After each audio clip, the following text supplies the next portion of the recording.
ಸ್ನೇಹಿತರೆ ನಮಸ್ತೆ. ಜೇನಿಗಿರಿ ಯೂಟ್ಯೂಬ್ ಚಾನಲ್ಗೆ ನಿಮಗೆಲ್ಲ ಸ್ವಾಗತ. ನಾನು ಚಲ ಮಾಡ್ಲಹಳ್ಳಿ. ನಟ ಉಪೇಂದ್ರ ಯಾರಿಗೆ ಗೊತ್ತಿಲ್ಲ, ಕರ್ನಾಟಕದಲ್ಲಿ ಭಾಳ ಪ್ರತಿಭಾವಂತ ನಟ. ಕನ್ನಡ ಚಿತ್ರರಂಗಕ್ಕೆ ಹೊಸದ ಆಯಾಮ ಅಂತ ಕೊಟ್ಟಂಥ ಒಬ್ಬ ನಟ. ಅದು ಪರಿಣಾಮಕಾರಿಯಾಗಿ ಕೊಡೋಂಥದ್ದು. ಆದರೆ ಅದು ಪಾಸಿಟಿವ್ ಆಗಿತ್ತಾ ನೆಗೆಟಿವ್ ಆಗಿತ್ತಾ ಅನ್ನೋದು ಇನ್ನೂ ಚರ್ಚೆಯಲ್ಲಿರ್ತಕ್ಕಂಥ ವಿಚಾರ. ಆದರೆ ಒಬ್ಬ ನಟನಾಗಿ, ಒಬ್ಬ ನಿರ್ದೇಶಕನಾಗಿ ಉಪೇಂದ್ರ ಬೆಳೆದ ರೀತಿ ಮಾತ್ರ ಅದ್ಭುತ. ಅದು ಒಂದು ಕಡೆಗೆ. ಆದರೆ ಉಪೇಂದ್ರ ಅಂದರೆ ಏಪ್ರಿಲ್ 1ನೇ ತಾರೀಕು ಒಂದು ಪ್ರೆಸ್ ಮೀಟ್ ಮಾಡಿದ್ದಾರೆ. ಪ್ರೆಸ್ ಮೀಟ್ ಮಾಡಿ ಪ್ರಜಾಕೀಯ ಪಕ್ಷದ ತನ್ನ ಹೊಸ ಪ್ರಣಾಳಿಕೆಯನ್ನು ರಿಲೀಸ್ ಮಾಡಿದ್ದಾರೆ. ಅವರ ರಾಜಕೀಯ ಆಕಾಂಕ್ಷೆಗಳು ನೋಡ್ಬಿಟ್ರೆ ಆಕಾಶದ ಎತ್ತರ ಅಂತಾರಲ್ಲ, ಆ ರೀತಿ ಇದೆ. ಅದು ಒಂದು ಆ ಭ್ರಮೆಯ ಲೋಕದಲ್ಲಿ ತೇಲ್ತಾ ಇದ್ದಾರೆ ಅಂತ ಅನ್ಸುತ್ತೆ. ರಾಜಕೀಯ ಅನ್ನೋದ ಒಂದು ಬೇಸಿಕ್ ಪಾಲಿಸಿ ಉಪೇಂದ್ರ ಅವರಿಗೆ ಗೊತ್ತಿಲ್ಲದೆ ಇರೋದು ದುರಂತ. ಭಾಳ ಪ್ರತಿಭಾವಂತ ಈ ಉಪೇಂದ್ರ. ಕೇವಲ ಬುದ್ಧಿವಂತರಿಗೆ ಮಾತ್ರ ಸಿನಿಮಾ ತೆಗಿತಕ್ಕಂಥ ನಿರ್ದೇಶಕ, ನಟ. ಅಂಥ ಬುದ್ಧಿವಂತನಿಗೆ ಈ ರಾಜಕೀಯ ಹೆಂಗೆ ಹಿಡಿಯುತ್ತೆ, ರಾಜಕೀಯ ಈ ಪವರ್ ಆಗಿ ಹೆಂಗೆ ಕ್ರಿಯೇಟ್ ಆಗುತ್ತೆ, ಅದ್ರ ಹಿಂದೆ ತತ್ವ ಸಿದ್ಧಾಂತಗಳು ಹೆಂಗೆ ಪ್ಲೇ ಆಗ್ತವೆ, ಇದುಗಳ ಒಟ್ಟಿಗೆ ಒಂದು ನಾಡು, ಒಂದು ದೇಶ, ಒಂದು ಹಳ್ಳಿ, ಒಂದು ಇವೆಲ್ಲ ಹೇಗೆ ಉದ್ಧಾರ ಆಗ್ತವೆ ಅನ್ನೋದ್ರ ಬಗ್ಗೆ ಒಂದು ಕನಿಷ್ಠ ಪ್ರಜ್ಞೆ ಇಲ್ಲ. ಒಂದು ಏನು ಇವರ ಬಂಡವಾಳ, ಏನು ಉಪೇಂದ್ರ ಅವ್ರ ಬಂಡವಾಳ, ಪ್ರಜಾಕೀಯದ ಬಂಡವಾಳ ಏನು? ಜನಗಳ ಅಸಹಾಯಕತೆ ಇದೆಯಲ್ಲ, ಅದಕ್ಕೆ ಒಂದು ಭ್ರಮೆಯ ಲೇಪನವನ್ನು ಹಚ್ತಾ ಹೋಗ್ತದೆ ಉಪೇಂದ್ರ. ನೀವೇ ನಾಯಕ, ನಾವಿದೀವಲ್ಲ, ಪ್ರಜೆಗಳಿದೀವಲ್ಲ, ನೀವೇ ನಾಯಕ ಅಂತ. ಇದು ಉಪೇಂದ್ರ ಅವ್ರೇನು ಹೊಸದಾಗಿ ಹೇಳ್ತಾರಂಥದ್ದಲ್ಲ. ಪ್ರಜಾಪ್ರಭುತ್ವದಲ್ಲೇ ಬೇಸಿಕ್ ಆಗಿರ್ತಕ್ಕಂಥದ್ದೇನೆ ಇಲ್ಲಿ ಪ್ರಜೆಗಳೇ ನಾಯಕರು, ಪ್ರಜೆಗಳಿಗೋಸ್ಕರ, ಪ್ರಜೆಗಳಿಗಾಗಿಯೇ ಇರತಕ್ಕಂತಹ ಒಂದು ವ್ಯವಸ್ಥೆಯಲ್ಲಿ ನಾವಿದೀವಿ. ಇದನ್ನು ಉಪೇಂದ್ರ ಅವ್ರೇನು ಹೊಸದಾಗಿ ಹೇಳ್ತಾ ಇಲ್ಲ. ಇವೆಲ್ಲ ಯಾಕೆ ಇಷ್ಟೊಂದು ನಿರ್ದಾಕ್ಷಿಣ್ಯವಾಗಿ ಮಾತಾಡ್ತಿದ್ದೀವಿ ಅಂತಂದರೆ, ಮೊದಲೇ ತುಂಬ ಸಂಕಟದಲ್ಲಿ ಬದುಕ್ತಿರ್ತಕ್ಕಂಥ ಈ ನಾಡಿನ ಜನಕ್ಕೆ ಉಪೇಂದ್ರ ಅವರು ಮತ್ತಷ್ಟು ಭ್ರಮೆಗಳನ್ನು ತುಂಬಿ ದಾರಿ ತಪ್ಪಿಸ್ತಾ ಇದ್ದಾರೆ. ಇದರಲ್ಲಿ ಯಾವ ಅನುಮಾನ ಕೂಡ ಬೇಕಾಗಿಲ್ಲ. ಯಾಕೆ ಅಂತಂದರೆ, ಈ ರಾಜಕೀಯ ವ್ಯವಸ್ಥೆಗಳು, ಚುನಾವಣೆಗಳು ಮತ್ತು ಅಭಿವೃದ್ಧಿ ಕೆಲಸಗಳು ಹೇಗೆ ನಡೆಯುತ್ತೆ ಅನ್ನೋದು ಉಪೇಂದ್ರ ಅವರಿಗೆ ಗೊತ್ತಿಲ್ಲದೆ ಬಹುಶಃ ಈ ರೀತಿ ಮಾತಾಡ್ತಾ ಇರಲಿಲ್ಲ. ಉಪೇಂದ್ರ ಅವರು ಬೇಸಿಕಲಿ ತುಂಬ ಬಡತನದಿಂದ ಬಂದಂತಹ ಕುಟುಂಬದಿಂದ ಬಂದಂಥವರು. ಬಡತನ ಗೊತ್ತವರಿಗೆ, ಹಾಗೆ ಈಗ ಅತಿ ಶ್ರೀಮಂತಿಕೆ ಕೂಡ ಗೊತ್ತು.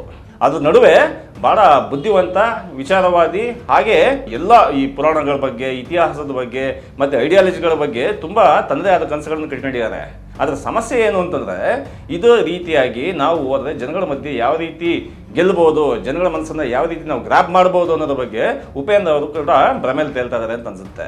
ಆದರೆ ಅವರ ಮಾತುಗಳ ಟೆಕ್ನಿಕಲಿ ಉಪೇಂದ್ರ ಅವರು ಆಗೋ ಹೊತ್ತಿಗೆ ಮಾತಾಡ್ತಾರೆ. ಉಪೇಂದ್ರ ಅವರ ಮಾತುಗಳನ್ನು ಬೇರೆಯವರು ಮಾತಾಡಿದ್ರೆ ಅದಕ್ಕೆ ಯಾವ 3 ಕಾಸಿನ ಬೆಲೆ ಕೂಡ ಇರಲ್ಲ.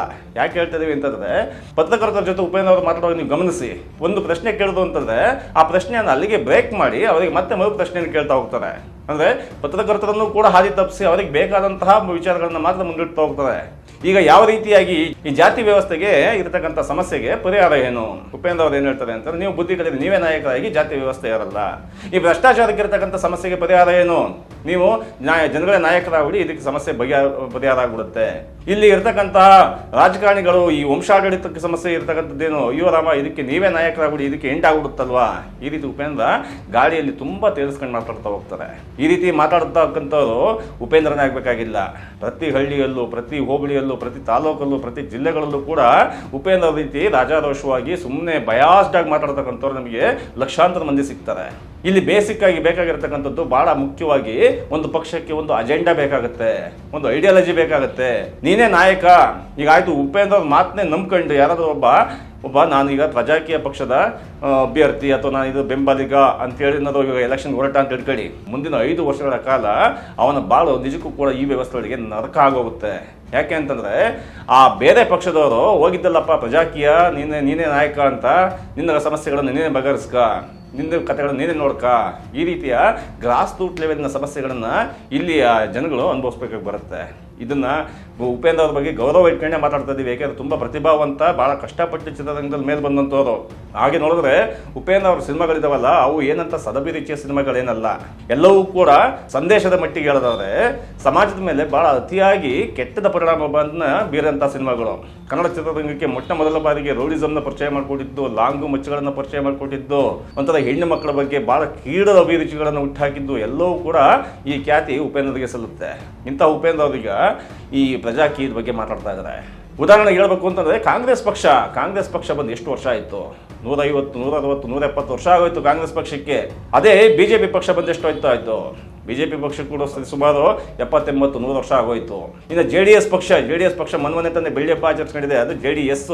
ಜನತಾದಳ ಬಂದಾಗಲೇ 50 ವರ್ಷ ಆಯಿತು, ಜನತಾ ಪಕ್ಷ ಬಂದು 50 ವರ್ಷ ಆಯಿತು. ಇಷ್ಟೆಲ್ಲ ವರ್ಷಗಳಾದರೂ ಕೂಡ ಯಾಕೆ ಈ ಪಕ್ಷಗಳು ಇಷ್ಟೊಂದು ಸ್ಟ್ರಗಲ್ ಮಾಡ್ತಾ ಇದ್ದಾವೆ, ಪ್ರತಿ ಎಲೆಕ್ಷನ್ಗಳು ಯಾಕೆ ಇಷ್ಟೊಂದು ಒದ್ದಾಡ್ತಾ ಇದ್ದಾವೆ, ಜನಗಳ ಸಮಸ್ಯೆ ಬಗೆಹರಿಸೋಕೆ ಯಾಕೆ ಆಗ್ತಾ ಇಲ್ಲ ಅಂತಂದರೆ ಪಕ್ಷಗಳು ಸರಿ ಇಲ್ಲ, ಜನಗಳು ಸರಿ ಇಲ್ಲ, ವ್ಯವಸ್ಥೆನೂ ಸರಿ ಇಲ್ಲ, ಏನೇನೂ ಸರಿ ಇಲ್ಲ, ಹಂಗಾಗಿ ಹಿಂಗಾಗ್ಬಿಟ್ಟಿದೆ, ಈಗ ಎಲ್ಲನೂ ಸರಿ ಮಾಡ್ಬಿಡೋದು ಬನ್ನಿ ಅಂತ ತುಂಬ ಬಯಾಸ್ಡ್ ಆಗಿ ಮಾತಾಡ್ತಾ ಹೋಗ್ತಾರೆ ಉಪೇಂದ್ರ.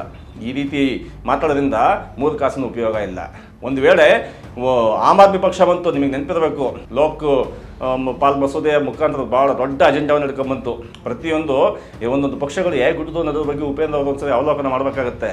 ಒಂದು ಅಜೆಂಡಾ ಇರಬೇಕಾಗತ್ತೆ, ನಾವು ಇಂಥ ಕೆಲಸ ಮಾಡ್ತೀವಿ ಅಂತ ಜನಗಳಿಗೆ ಭಾಳ ಮನಮುಟ್ಟು ಅಂತ ಹೇಳಬೇಕಾಗತ್ತೆ. ಈಗ ಒಂದು ಹಿಂದೂ ರಾಷ್ಟ್ರದ ಪರಿಕಲ್ಪನೆ, ರಾಷ್ಟ್ರ ಪ್ರೇಮ, ದೇಶಭಕ್ತಿ ಅಂತೇಳಿ ಬಿಜೆಪಿ ಬಂತು, ಜನಕ್ಕೆ ಗೊತ್ತಾಗೋಗ್ಬಿಟ್ಟಿದೆ ನಾವೆಲ್ಲಿ ನಿಲ್ಬೇಕು ಅಂತ. ಅದೇ ಕಾಂಗ್ರೆಸ್ಸು ಅಲ್ಪಸಂಖ್ಯಾತರನ್ನು ಓಲೈಸ್ತಕ್ಕಂಥದ್ದು, ಈ ದೀನದಲಿತರ ಪರವಾಗಿ ಸಿದ್ದರಾಮಯ್ಯನವರು ಹೇಳಂಗೆ ಅಹಿಂದ ಅಲ್ಪಸಂಖ್ಯಾತರು, ಹಿಂದುಳಿದ ವರ್ಗದವರು, ದಲಿತರು ಇವರದ ಉದ್ಧಾರಕ್ಕೋಸ್ಕರ ನಮ್ಮದು, ಈ ರೀತಿ ಅಜೆಂಡಾಗಳನ್ನು ಆಯಾ ಪಕ್ಷಗಳು ಬಿಂಬಿಸ್ತಾ ಹೋಗ್ತವೆ. ಅದೇ ಜಾತ್ಯತೀತ ಜನತಾದಳ, ಜಾತ್ಯತೀತ, ನಮಗೆ ಜಾತಿ ಇಲ್ಲ, ನಾವು ಎಲ್ಲರನ್ನೂ ಕೂಡ ಸಮವಾಗಿ ಕಾಣ್ತಾ ಹೋಗ್ತೀವಿ, ಇದು JDSನ ಅಜೆಂಡಾ. ಈ ರೀತಿ ಅಜೆಂಡಾವನ್ನಿಟ್ಟು ಆ ಅಜೆಂಡಾ ಪ್ರಕಾರ ಕೆಲಸ ಮಾಡ್ತಾರ ಇಲ್ವೋ ಅನ್ನೋದು ಬೇರೆ ವಿಚಾರ. ಆದರೆ ಪ್ರತಿಯೊಂದು ಪಕ್ಷಕ್ಕೂ ಕೂಡ ಈ ರೀತಿ ಒಂದು ಅಜೆಂಡಾ ಭಾಳ ಮುಖ್ಯ ಆಗುತ್ತೆ. ನಿಮ್ಮ ತತ್ವ ಏನು ಅಂತಂದರೆ ಉಪೇಂದ್ರ ಅವರು ಎಲ್ಲರನ್ನೂ ಮಿಕ್ಸ್ ಮಾಡಿಬಿಡ್ತಾರೆ. ಅಲ್ಲಿ ಗಾಂಧಿವಾದನೂ ಬರುತ್ತೆ, ಲೋಹಿಯಾವಾದನೂ ಬರುತ್ತೆ, ಅಂಬೇಡ್ಕರ್ ವಾದನೂ ಬರುತ್ತೆ, ಆಮೇಲೆ ಎಲ್ಲ ಪುರಾಣಗಳು ಬರ್ತವೆ, ಎಲ್ಲ ಇತಿಹಾಸಗಳು ಬರ್ತವೆ. ಒಟ್ಟಾರೆ ಏನು ಅಂತಂದರೆ ಇವರು ಸಹಕಾಲದಲ್ಲಿ ಪ್ರಚಾರದಲ್ಲಿರ್ತಕ್ಕಂಥ ಒಂದು ಅಪಾಪಿ. ಒಂದು ವೇಳೆ ಉಪೇಂದ್ರ ಅವರೇ ನಿಮಗೆ ನೀವೇ ಪ್ರಶ್ನೆ ಮಾಡ್ಕೊಳ್ಳಿ, ನೀವು ಪ್ರಸಿದ್ಧ ನಟರಾಗದೆ ಹೋಗಿದ್ರೆ, ನಿರ್ದೇಶಕರಾಗದೆ ಹೋಗಿದ್ರೆ, ನಿಮಗೆ ಇಷ್ಟೊಂದು ಫ್ಯಾನ್ ಫಾಲೋವರ್ಸ್ ಇಲ್ಲದೆ ಹೋಗಿದ್ರೆ, ನಿಮ್ಮ ಪ್ರಜಾಕೀಯದ ಈ ಮಾತುಗಳನ್ನು ಕೇಳೋದಕ್ಕೆ 4 ಜನ ಕೂಡ ಇರಲ್ಲ. ನೀವು ಉಪೇಂದ್ರ ಅನ್ನೋ ಕಾರಣಕ್ಕೋಸ್ಕರ ಜನ ನಿಮ್ಮ ಮಾತು ಕೇಳ್ತಾರೆ ಅಂತಂದರೆ ನಿಮ್ಮ ಜವಾಬ್ದಾರಿ ನೀವು ವರ್ತಿಸಬೇಕಾಗತ್ತೆ. ಹೋಗ್ಲಿ ಆಯಿತು, ನಿಮ್ಮ ಉದ್ದೇಶ ಮಾತ್ರ ಇದೆಯಲ್ಲ, ಅದ್ರ ಬಗ್ಗೆ ನಮಗೇನು ಎರಡು ಮಾತಿಲ್ಲ. ಇಂತಹ ಒಳ್ಳೆಯ ವಿಚಾರಗಳನ್ನು ಜನಗಳು ಆದಿ ಬೀದಿಯಲ್ಲೂ ಕೂಡ ಮಾತಾಡೋಂಗಾಗಬೇಕು. ಆದರೆ ಅವು ಮತಗಳಾಗಿ ಕನ್ವರ್ಟ್ ಆಗ್ತಾವ. ಕಳೆದ ಬಾರಿ 2018-19 ನಡೀತಲ್ಲ ಲೋಕಸಭಾ ಚುನಾವಣೆಯಲ್ಲಿ, ಆಗ ಅದಷ್ಟು ಕ್ಷೇತ್ರಗಳಿಗೆ ನೀವು 28 ಕ್ಷೇತ್ರಗಳಿಗೆ ನೀವು ಕ್ಯಾಂಡಿಡೇಟ್ ಹಾಕಿದ್ರಿ. ಎಷ್ಟು ನಿಮ್ಮ ಮತಗಳನ್ನು ತಗೊಂಡಿದ್ದು? ಮತಗಳು ಮುಖ್ಯ ಅಲ್ಲ, ನಮಗೆ ಕೌಂಟ್ ಮುಖ್ಯ ಅಲ್ಲ, ಜನಗಳಲ್ಲಿ ಚರ್ಚೆ ಆಗಬೇಕು ಅಂತ ಅನ್ಬೋದು ನೀವು. ಆದರೆ ಜನಗಳ ಕೈಗೆ ಪವರ್ ಸಿಗದೆ ಹೋದ್ರೆ, ಆ ಪವರ್ ಇಲ್ಲದೆ ಹೋದ್ರೆ ಜನಗಳ ನಡುವೆ ನಿಮ್ಮ ಮಾತುಗಳು ಯಾವ ಕೆಲಸಕ್ಕೆ ಬರದಂಗೆ ಆಗ್ತವೆ. ಯಾವುದೋ ಒಂದು ದಕ್ಷಿಣ ಅಂತ ಕಾಣುತ್ತೆ, ಬೆಂಗಳೂರು ದಕ್ಷಿಣ ಕ್ಷೇತ್ರದಲ್ಲಿ ನಿಂತ್ಕೊಳ್ಳುತ್ತೆ, ಅಲ್ಲಿರ್ತಕ್ಕಂಥ ಅಭ್ಯರ್ಥಿ ತಗೊಂಡಿರ್ತಕ್ಕಂಥ 6000 ಮತಗಳೇ ಅತ್ಯಧಿಕ ಮತಗಳು ನಿಮ್ಮ ಪ್ರಜಾಕೀಯ ಪಕ್ಷದ್ದು. ಮತಗಳು ಭಾಳ ಕೌಂಟ್ ಆಗುತ್ತೆ. ಆ ಮತಗಳಾಗಿ ಕನ್ವರ್ಟ್ ಮಾಡೋದಕ್ಕೆ ನಿಮ್ಮ ಈ ಮಾತುಗಳು, ನಿಮ್ಮ ಈ ಆಲೋಚನೆಗಳಿದಾವಲ್ಲ, ಈ ಆಲೋಚನೆಗಳನ್ನ ಮತಗಳನ್ನ ಕನ್ವರ್ಟ್ ಮಾಡೋಕೆ ಏನು ಮಾಡಬೇಕು? ಇದನ್ನ ಮಾತ್ರ ನೀವು ಮಾಡ್ತಾನೆ ಇಲ್ಲ. ಈಗ ಯಾವುದೋ ಒಂದು ಅಪ್ಲಿಕೇಶನ್ ಡೌನ್ಲೋಡ್ ಮಾಡಬೇಕಂತೆ, ಆ ಅಪ್ಲಿಕೇಶನ್ ಡೌನ್ಲೋಡ್ ಮಾಡಿದ ಮೇಲೆ ಅಲ್ಲಿ ನಾನು ಇಂಥ ಕೆಲಸ ಮಾಡ್ತೀನಿ, ನೀವು ನನಗೆ ಮತ ಕೊಡಿ, ನನ್ನ ಅಭ್ಯರ್ಥಿ ಮಾಡಿ ಅಂತ ನಾವು ಎಂಟ್ರಿ ಮಾಡಬೇಕು. ಆ ಎಂಟ್ರಿ ಮಾಡಿದ ತಕ್ಷಣ ಅಲ್ಲಿಗೆ ಬಂದು ಎಷ್ಟು ಜನ ಅದಕ್ಕೆ ಸಪೋರ್ಟ್ ಮಾಡ್ತಾರೆ ಅವನು ಆ ಕ್ಷೇತ್ರದ ಅಭ್ಯರ್ಥಿ ಆಗ್ತಾ ಹೋಗ್ತಾರೆ. ಒಂದು ಕ್ಷೇತ್ರದಲ್ಲಿ ಒಬ್ಬ ಅಭ್ಯರ್ಥಿ ಗೆಲ್ಲೋದು ಎಷ್ಟು ಮುಖ್ಯನೋ, ಇಡೀ ರಾಜ್ಯಾದ್ಯಂತ 224 ಸೀಟ್ ಏನಿದಾವೆ, 224 ಸೀಟಲ್ಲೂ ಕೂಡ ಒಂದು ಕೇಂದ್ರ ಆಶಯ ಅಂತ ಇರಬೇಕಾಗತ್ತೆ. ಆ ಕೇಂದ್ರ ಆಶಯ ಇಟ್ಕೊಂಡು ಹೋಗ್ಬೇಕಾಗತ್ತೆ. ಒಬ್ಬ MLA ಗೆದ್ದ ತಕ್ಷಣ ಏನೋ ಆಗ್ಬಿಡೋದಿಲ್ಲ ಅಲ್ಲಿ, ಅಥವಾ 2 MLA ಗೆದ್ದ ತಕ್ಷಣ ಏನೋ ಆಗ್ಬಿಡೋದಿಲ್ಲ. ಬೇಕಾಗಿರ್ತಕ್ಕಂಥ ಪವರಿಗೆ ಬೇಕಾಗಿರ್ತಕ್ಕಂಥ ಅಷ್ಟು ಸಂಖ್ಯೆಗಳು ಬೇಕಾಗುತ್ತೆ. ಭಾಳ ದೊಡ್ಡ ದೊಡ್ಡ ಚಿಂತಕರು, ದೊಡ್ಡ ದೊಡ್ಡ ಆಲೋಚನೆಗಳಿರ್ತಕ್ಕಂಥವ್ರು ಎಷ್ಟೋ ಜನ ಈ ನಾಡಿನಲ್ಲಿ ಬಂದೋಗಿದ್ದಾರೆ. ಆದರೆ ಎಲ್ಲರೂ ಕೂಡ ಗೆಲ್ಲಬೇಕು ಅಂತಿಲ್ಲ. ಆದರೆ ನಿಮ್ಮ ಆಲೋಚನೆಗಳು, ನಾವೀಗ ಮೊದಲೇ ತಿಳಿಸಿದಂತೆ ನಿಮ್ಮ ಆಲೋಚನೆಗಳೇನೂ ಸರಿ ಇದ್ದಾವೆ, ನೀವು ಮಾತಾಡ್ತಿರೋದು ಸರಿ ಇದೆ. ಆದರೆ ನೀವು ಜನಗಳನ್ನು ಹಾದಿ ತಪ್ಪಿಸ್ತಕ್ಕಂಥ ಕೆಲಸ ಯಾಕೆ ಮಾಡ್ತಾ ಇದ್ದೀರಾ, ಯಾಕೆ ಹಾದಿ ತಪ್ಪಿಸ್ತಾ ಇದ್ದೀರಾ ಅನ್ನೋದನ್ನು ಮತ್ತೊಮ್ಮೆ ಸ್ಪಷ್ಟಪಡಿಸ್ತೀವಿ. ನಿಮಗೆ ಮುಖ್ಯವಾಗಿ ನೀವೇನು ಮಾಡ್ತಾ ಇದ್ದೀರಾ ಅಂತ ಹೇಳ್ಬಿಟ್ಟು ನಿಮಗೆ ಗೊತ್ತಿಲ್ಲ. ನೀವೊಂದು ಮಾತಲ್ಲಿ ಹೇಳ್ತೀರಾ, ಇದನ್ನು ನನಗೆ ಯಾರೋ ನಿಜಕ್ಕೂ ಕೂಡ ನಾನು ಏನು ಮಾತಾಡ್ತಿದ್ದೀನಿ, ನಾನು ಏನು ಮಾಡ್ತಾ ಇದ್ದೀನಿ ನನಗೆ ಗೊತ್ತಿಲ್ಲ, ಎಲ್ಲಿಂದಲೋ ನನಗೆ ಒದ್ಕೊಂಡು ಬರ್ತಾ ಇದೆ ಹೊರಗಡೆಯಿಂದ, ಅದೇನೋ ಮಾಡಿಸ್ತಾ ಇದೆ, ಅದು ಯಾರು ಅಂತ ಕೇಳಿದ್ರೆ ಅದು ನನಗೂ ಗೊತ್ತಿಲ್ಲ ಅಂತೇಳಿ ನೀವೇ ಕನ್ಫ್ಯೂಷನಲ್ಲಿರುವಾಗ ಫಸ್ಟ್ ನಿಮಗೆ ನೀವು ಕ್ಲಾರಿಟಿ ತಗೊಳ್ಳಿ. ನೀವು ಕ್ಲಾರಿಟಿ ತಗೊಂಡು ಆ ನಂತರ ಜನಗಳ ಮಧ್ಯೆ ಬನ್ನಿ.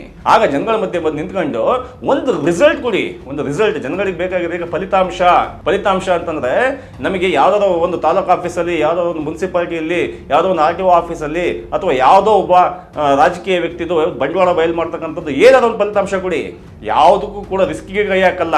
ನಮಗೆ ರಿಸ್ಕ್ ಬೇಕಾಗಿಲ್ಲ ಉಪೇಂದ್ರ ಅವರಿಗೆ. ಇವೆಲ್ಲ ರಿಸ್ಕಿನ ಕೆಲಸಗಳು, ಯಾರನ್ನೂ ಕೂಡ ಎದುರಾಕೊಳ್ಳೋದಿಲ್ಲ. ಆ ಕಡೆ DK ಶಿವಕುಮಾರ್ ಕರೆದು ಕೂಡ ಕನಕೋತ್ಸವಕ್ಕೆ ಹೋಗ್ತಾರೆ, ಈ ಕಡೆ ಚಕ್ರವರ್ತಿ ಸೂಲಿಬೆಲೆ ಕರೆದು ಅಲ್ಲಿಗೂ ಕೂತ್ಕೊಂಡು ಮಾತಾಡ್ತಾರೆ. ಆಮೇಲೆ ಎಲ್ಲಿ ಕೂತ್ಕೊಂಡ್ರೆ ಮಾತಾಡ್ಬೋದು, ನಂಗೆ ಸ್ವಾತಂತ್ರ್ಯ ಇದೆ.